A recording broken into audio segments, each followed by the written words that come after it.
कैसे जाइनी हमारा रहत छौरी ससुरार गे, कैसे जाइनी हमारा रहत छौरी ससुरार गे।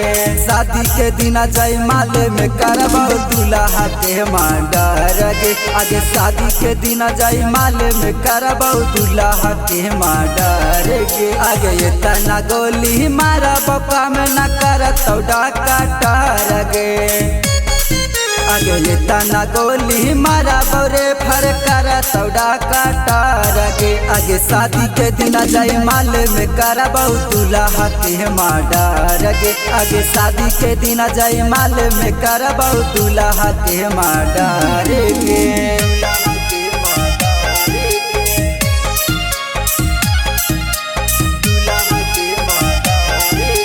Bholenath recording studio Kariyatpur.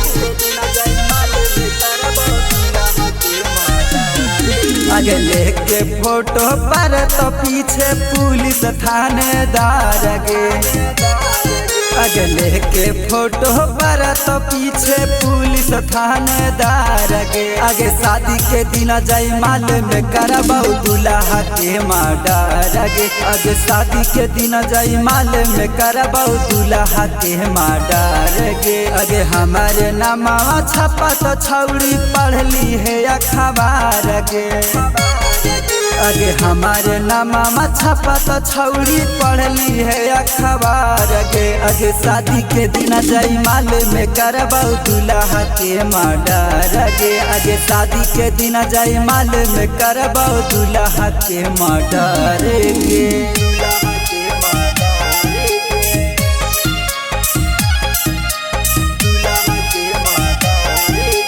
Mix by Ranjeet Yadav.